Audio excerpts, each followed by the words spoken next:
Fala pessoal, espero que vocês estejam bem, que tenham assistido a nossa aula anterior sobre Clarice Lispector, abordando justamente os aspectos mais importantes, mais relevantes em termos de análise das características que essa autora apresenta, inclusive uma autora fantástica, uma das minhas favoritas. Sei que sempre abordo essa questão, né, de ter autor favorito, gostar bastante, mas realmente ela merece bastante destaque. E a minha obra favorita dela é A Hora da Estrela, uma pitadinha, uma análise bem sutil que a gente vai trabalhar com vocês nesta aula, ok? Na parte 2 da Clarice Lispector. Bom, vamos lá então conhecer um pouquinho mais dessa obra. A Hora da Estrela foi uma obra publicada no ano de 1977. Foi a última obra que compõe aí a compilação, a coletânea da vasta produção artística desta autora. Ela é narrada, curiosamente, por um tal de Rodrigo S.M., e esse Rodrigo S.M., ele, ora, nos parece ser um personagem que se comoveu com a história toda do desenvolvimento aí, dado pela Macabeia, pela aventura que ela trava na vinda dela de Alagoas para o Rio de Janeiro, com todos os seus revés, seus problemas, mas às vezes a gente tem a sensação que, na verdade, não temos um Rodrigo S.M., que é a voz da autora Clarice Lispector, que fala por meio dessa figura Rodrigo S.M., enfim, até porque em alguns momentos esse narrador adquiriu um alto grau de onisciência, isso é muito importante. Só que isso a gente vai deixar um pouquinho mais para frente, no final da aula, para a gente analisar especificamente o comportamento desse narrador. Bom, basicamente esse Rodrigo S.M. assume a narrativa desde pronto e se identifica no começo do livro já, e conta toda a trajetória de vida da Macabeia, uma jovem alagoana que se muda para o Rio de Janeiro, sai de uma região em que a perspectiva era econômica, a perspectiva de futuro era muito precária. Ela que até então havia sido criada por uma tia muito beata e passado por uma série de imposições e de dogmatizações que faziam com que ela tivesse uma percepção um pouco equivocada, talvez, da vida, ou tivesse feito com que ela crescesse numa bolha, e essa bolha de comodismo, de percepções, era muito limitada em um cenário de ignorância, de ingenuidade, tudo isso com certeza por conta dos temores que essa tia possuía em relação ao contato que a Macabeia poderia porventura ter com o mundo. E aí nós temos uma curiosidade também que demarca a origem dessa mulher, né? A Macabeia, o nome nos chama atenção, o nome chama atenção até porque ele não é muito eufônico, né? Não é uma palavra muito bonita de ser enunciada. Quando a gente fala de nomes que a gente vai dar para os nossos filhos, a gente escolhe seletamente o nome, o sentido, o significado das palavras. E muitas vezes a escolha do nome é dada justamente pela questão da eufonia, do bom som, né? Que soa muito agradável. E o fato é que a mãe de Macabeia não escolheu pensando justamente na questão sonora. O que acontece? É muito comum nessa região da Alagoas e na família da Macabeia, por exemplo, os filhos, as crianças, elas não serem nomeadas até o seu primeiro ano de vida. Por quê? Porque as chances dessa criança sobreviver eram muito baixas. A expectativa de vida, a esperança de vida e até o seu primeiro ano de vida era muito baixo. Então a Macabeia, para não... a mãe da Macabeia, para não ter que enterrar uma criança com uma identificação, o que ela faz? Até por uma questão de superstição, ela espera a Macabeia completar um ano para perceber que ela ia para frente, a vingar mesmo, e a partir desse momento ela acaba dando o nome para a filha de Macabeia, baseado numa passagem do Antigo Testamento em que se narra a história dos 7 Macabeus. E a mãe da Macabeia teria, porventura, gostado desse nome, achado bonito e bíblico, né? Na esperança de que ela pudesse vingar de fato, como aconteceu. E com 19 anos, debaixo do braço, um curso de datilografia, ela esperava ir para o Rio de Janeiro e no Rio de Janeiro conseguir brilhar. O sonho dela é grande, o sonho dela é brilhar, assim como as atrizes de Hollywood, toda aquela menção ao charme, à elitização, ao glamour todo do cinema hollywoodiano que estava em ascensão, e por isso mesmo ela reflete diretamente esses devaneios, esses desejos, esses anseios todos em adquirir e ter sucesso na capital e não em Alagoas, em que ela não poderia ter chances mesmo de crescer. E ela vai. Quando ela se muda, ela consegue um emprego que necessariamente não era um dos melhores empregos, num escritório como datilógrafa. Inclusive, nessa função, ela tinha uma dificuldade muito grande de escrever, afinal de contas, apesar dela ter o diploma, quer dizer, o certificado de conclusão de curso de datilografia, que era muito comum na época, né? E uma função exclusivamente assumida por mulheres, ela não tinha tanta habilidade na escrita, ela realmente fazia aquele processo todo no teclado, imagina, né? catar feijão um por um, lendo as palavras, identificando as letras no teclado, juntando isso, dando espaçamento, e também tinha uma dificuldade natural em relação até a limitação vocabular. Ela não era plenamente alfabetizada, ela tinha muita dificuldade em relação à fala mesmo. Então veja que é uma menina que tem muitas dificuldades, e os primeiros problemas que ela vai encontrar na cidade grande são os bloqueios que ela verifica em termos de proporção da cidade, em termos das pessoas, em termos da própria relação que ela tem com a sociedade. Ela é uma pessoa mais tímida, mais humilde, e ela teve a coragem, a desenvoltura de partir de um ponto A para o ponto B, esperando encontrar nesse lugar um acolhimento que ela não vai encontrar. Ela acaba morando provisoriamente na casa, numa pensão, juntamente com outras 3 Marias, assim chamadas porque eram realmente Marias, 3 Marias que trabalhavam numa loja, se não me engano, as lojas americanas, e essas meninas têm uma relação meio ambígua com a Macabeia. Por um lado, elas não gostam dela em alguns aspectos, tiram sarro, zombam da atitude dela, por ela ser diferente, por ela ser nordestina, por ela ter um sotaque, por ela ter uma linguagem diferente, por ela ser feia, por ela não aparentar aquele padrão de beleza que se esperava de uma moça que vivesse no Rio de Janeiro. Então ela é muito caracterizada tipicamente como uma pessoa nordestina que veio tentar a sorte no Rio de Janeiro. Então os traços, né, elas são muito marcantes, assim como a forma de vestir, andar e falar, coisa que não faz com que ela seja absorvida plenamente pela sociedade carioca. Então a gente percebe aí uma rejeição ao nordestino, no caso a Macabeia, as suas atitudes, as suas ações. Enfim, por mais que a vida tivesse difícil, ela finalmente consegue encontrar um namorado olímpico de Jesus, que era seu conterrâneo, que era um operário. Bom, eles namoram, mas o namoro que eles estabelecem não é bem o namoro, assim, né? Existe uma cena muito clássica no livro, que eu gosto bastante, que eu memorizei, que é o momento que eles saem do escritório em que a Macabeia estava trabalhando, eles vão passear, e no momento em que eles estão passeando, a Macabeia acaba parando na frente de uma loja de ferragens. E ela não sabe se comunicar, não consegue conversar, não consegue interagir com o Olímpico, por mais que o ache, o considere o seu namorado, tenha em vista que é um homem que está do seu lado. Ela não consegue se comunicar, então, inesperadamente ela fala para o Olímpico, olha, eu gosto de parafuso, e você, olhando os parafusos que estavam nessa loja. Então, isso revela justamente a incapacidade comunicativa, o bloqueio comunicativo que ela tem, justamente pelas suas limitações, pela sua própria falta de experiência em relação à questão do amor, relacionamento e tudo mais, né? E o namoro acaba não progredindo, porque o Olímpico acaba conhecendo o quê?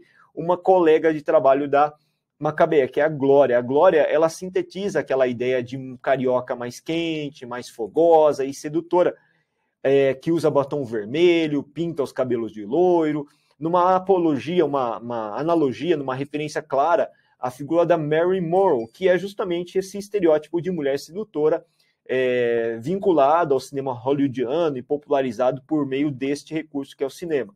E a Macabeia acaba perdendo o namorado, perdendo o Olímpico justamente para a Glória. E a Glória, com pena na Macabeia, mesmo com muita pena, mesmo roubando o namorado dela, acaba ajudando a Macabeia, emprestando dinheiro para que ela vá a uma cartomante, recomenda uma cartomante. E aí ela vai até essa cartomante, a Macabeia, e cheio de desejos, sonhos, anseios, enfim, e conversa com essa cartomante. Lembra que essa cartomante, ela lembra muito a referência do próprio A Cartomante do Machado de Assis, que é aquela figura célebre, mística, que usa de teatralidade principalmente, de charlatanismo mesmo, para tentar convencer os outros que têm poderes místicos, né? E uma das coisas que ela vai falando para a Macabeia é adivinhando, por que ela estava lá.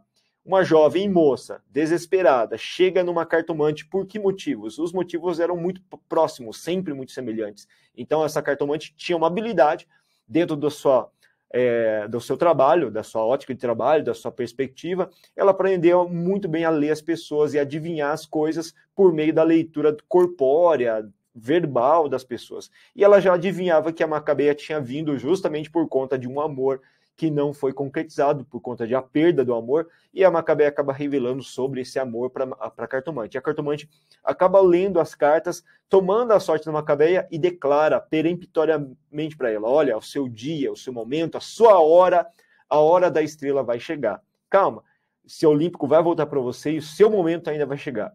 Quando a Macabeia sai da cartomante com aquela convicção de que realmente todos os seus sonhos se realizariam, ela acaba se distraindo, não percebe a movimentação da avenida muito cheia de carros e acaba atravessando a avenida sem observar os lados. Como resultado, um Mercedes-Benz amarelo, aquele veículo que tem uma estrela de 3 pontos, acaba atropelando, batendo no corpo magro, ressequido, frágil de Maccabeia, jogando ela contra a rua e fazendo com que ela bata a cabeça no chão, violentamente no chão. Quando isso acontece, gente, é um momento chamado epifânico. Esse é o momento de epifania dessa narrativa. Vale lembrar isso, né? Que uma das características que a gente citou na aula anterior é o fato de a obra da Clarice Lispector sempre apresentar um momento de epifania. Lembra que a epifania consiste num momento de transcendência em que a gente consegue escapar do senso comum, daquilo que é ordinário, daquilo que é simplório, e consegue atingir um alto grau de elevação ou de reflexão.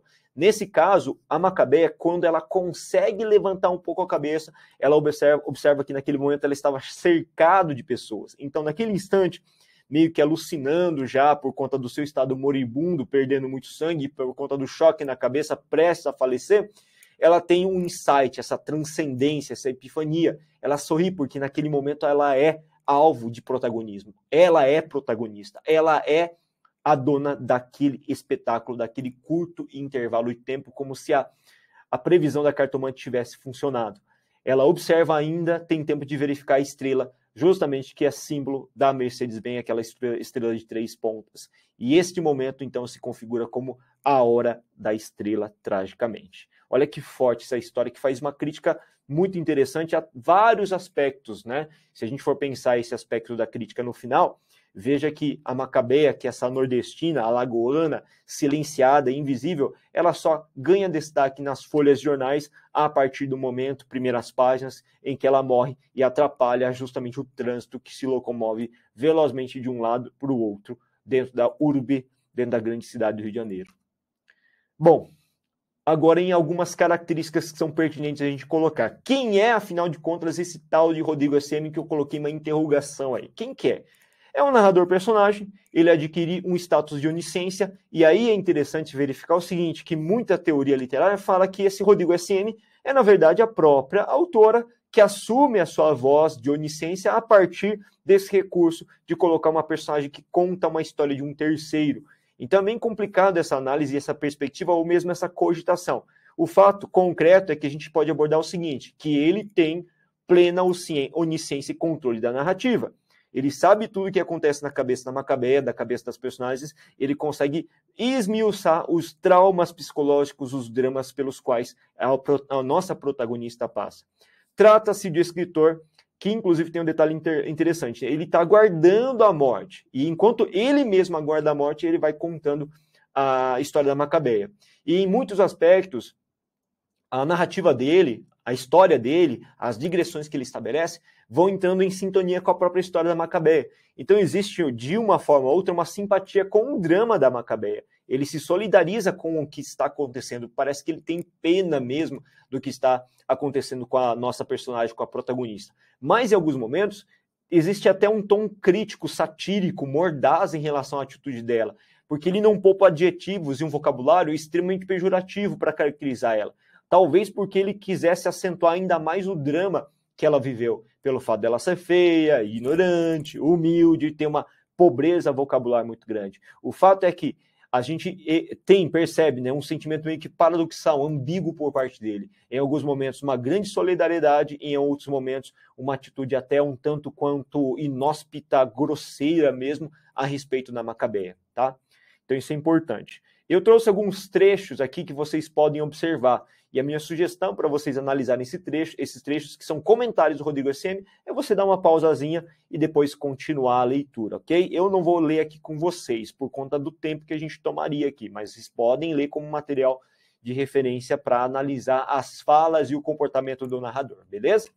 Vamos progredir mais um pouquinho aqui, falar um pouquinho da Maccabeia, também chamada e apelidada carinhosamente de Maca, até pelo narrador. Por isso que a gente percebe que o narrador tem uma certa intimidade com a Maccabeia, né? Para chamá-la até mesmo de Maca, diminutivo de Maccabeia, como um apelido carinhoso que apenas as pessoas mais íntimas poderiam dar às pessoas que estão próximas a gente. Então a gente percebe uma sintonia muito grande. É essa jovem alagoana de 19 anos que tenta sair dessa vida humilde que leva em Alagoas, vindo para o Rio de Janeiro, como muita gente também tentava. Ela desperta, como a gente colocou, risos às pessoas à sua volta, né? As pessoas a enxergam com uma certa ridicularização. Elas fazem questão de ridicularizá-la, fazem questão de serem maldosos ao excluí-la, a segregá-la. Isso começa até pelo âmbito das Três Marias, que ao invés de simpatizar com ela, muitas vezes acabam vendo nela um reflexo de uma chacota, de uma grande piada. Então, ao mesmo tempo que a Macabeia desperta na sociedade sentimentos de pena, né, em outras pessoas despertam um tipo de sentimento de riso mesmo, de zombaria, de sarcasmo, tomando ela como uma grande fonte de piada e diversão, porque isso naturaliza até mesmo a maldade das pessoas, né? A gente percebe justamente isso até no âmbito das nossas convivências e relações sociais em família, entre os amigos, a gente observa muito isso. Então, a Clarice teve essa sensibilidade de ter essa percepção que isso não acontece, obviamente, só no entorno da Macabeia, mas está associado intimamente a muitas outras situações, até mesmo de bullying dentro de sala de aula, ou assédio, as pessoas que não têm uma percepção mais clara do que está acontecendo à sua volta, ou mesmo, né, quando a pessoa tem percepção e mesmo assim a gente faz questão de zombar dessa pessoa. Então acontece muito isso, principalmente quando a pessoa está numa situação de inferioridade. Essa situação de inferioridade parece naturalizar os mais fortes, os mais poderosos, a legitimar um discurso de ofensa e de exclusão. Isso dá um bom tema de redação também, né?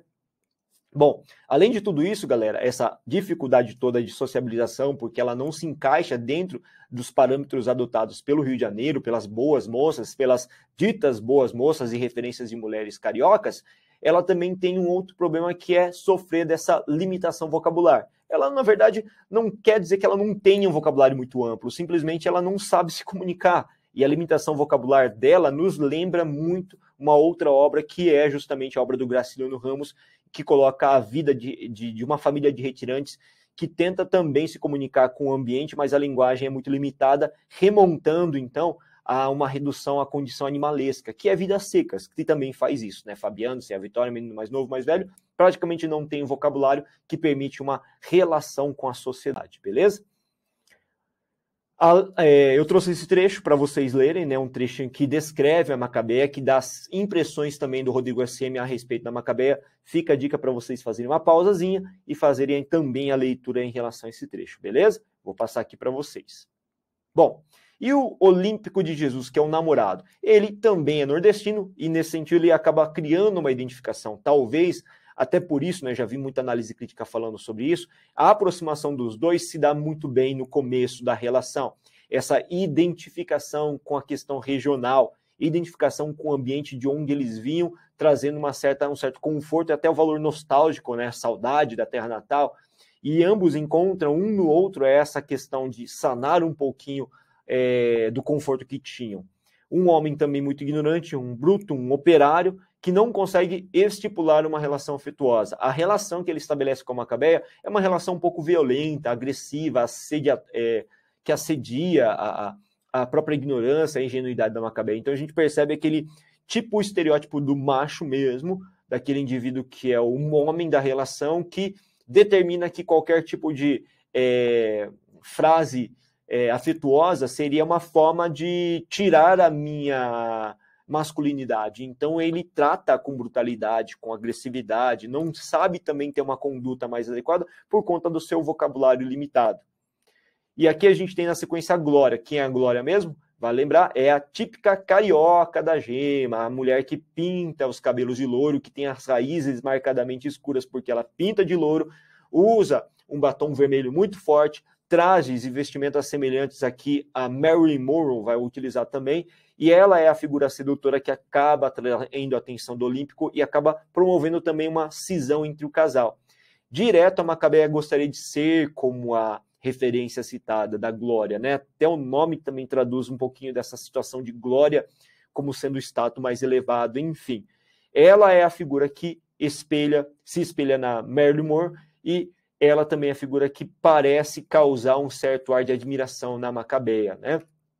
E por último, e não menos importante, a Cartomante. Galera, a Cartomante, apesar de ser uma personagem coadjuvante ou quase que terciária no decorrer da obra, ela tem uma importância muito relevante. Ela só aparece no final, mas a relevância dela simbolicamente é muito grande para o desenvolvimento do desencadeamento do final, ou seja, tudo que leva ao clímax e à chamada epifania. Ela é charlatã mesmo, ela consegue fazer a leitura das personagens e fazer um contorno das falas dela, tentando convencer a fala com a manipulação linguística. Veja, de um lado a gente tem a Macabeia que não tem a capacidade linguística e verbal, capaz de arquitetar um pensamento mais complexo. Em contrapartida, a Cortamante, ela possui uma habilidade linguística capaz de ludibriar a pessoa por meio da manipulação. Perceba que aí também eu tenho uma crítica a partir de uma análise social, né? Aquele que tem o poder, a palavra consegue manipular e enganar as massas. Veja que interessante isso para a sua redação, galerinha. Trata-se de uma crítica, com certeza, ao ser humano também, em controlar a questão do destino futuro incerto, como nós todos temos, né? A gente tem essa necessidade de saber o futuro, o destino, traçar metas para o futuro, quando na verdade tudo é muito incerto. Então a autora traz uma reflexão até um tanto quanto existencialista, pessimista, a respeito dessa falta de previsibilidade do futuro. E como a gente colocou no final, ela é a figura responsável pelo clímax da obra, né? Ela que ludibria a Macabeia. E eu diria o seguinte, que ela também tem a capacidade de ludibriar o leitor, que fica até satisfeito. E, de repente, a expectativa nossa toda é rompida com o atropelamento da Macabeia, que acaba morrendo por conta de uma distração dela, ela meio avoada, pensando mesmo que poderia ser feliz a partir dos dizeres, dos ditames e das previsões dadas pela cartomante, falsa cartomante, ok? Galera, existem também alguns temas que eu trouxe antes de encerrar essa narrativa toda, essa análise toda, que vocês podem utilizar na redação. Nós temos o tema sobre segregação, sobre preconceito, tanto a preconceito espacial quanto vocabular também, linguístico, vocês podem trabalhar esse tema numa proposta de redação de preconceito linguístico. Fala da xenofobia, lembra que xenofobia não é só a aversão ao estrangeiro, mas é a aversão a quem eu considero um estrangeiro, um invasor da nossa cultura, como é o caso do nordestino, no advento da vinda da Macabeia ao Rio de Janeiro, né? Existe a invisibilização das camadas mais carentes na sociedade, como é o caso da própria Macabeia, que ela é invisível para a sociedade e as pessoas fazem questão mesmo de invisibilizá-la. Existe a falta da instrução como uma crítica ao comportamento da Macabeia, uma pessoa que não tem instrução, não tem orientação, não tem educação, e aí chega o outro tópico também de baixo, ela está fadada a reproduzir discursos de senso comum e não evoluir mesmo, ficar estagnada na função que ele executa. E eu poderia dizer também que a Macabeia é a metáfora, é um símbolo, é a analogia das mulheres que são submetidas a todo e qualquer tipo de estigma social, seja ela em relação à beleza, seja ela em relação ao comportamento, seja ela ao que se espera de uma boa moça para um casamento, enfim. Ela acaba traduzindo simbolicamente diversos estigmas associados às exigências que o mundo capitalista, a sociedade em si, faz da mulher também. E então poderia dizer até que a autora faz uma alusão crítica ao machismo também, com certeza que está entranhado e naturalizado na nossa sociedade até hoje, e vocês todos têm que fazer bastante para lutar contra isso. Eu, como professor, tento fazer, como pai também tento fazer, pai de 3 crianças, 3 meninas, tento fazer da minha parte nesse sentido. E cabe a todos nós levantarmos essa bandeira também para defender os direitos igualitários entre homens e mulheres, beleza? Galerinha, chegamos ao final da nossa aula aqui. Espero que vocês tenham gostado. Lembrem-se que tem continuação ainda, não da Clarice Lispector, mas a gente vai falar na próxima aula do autor brasileiro da 3ª geração moderna também, o nosso querido João Cabral de Melo Neto. Beleza? Até a próxima aula, então. Valeu!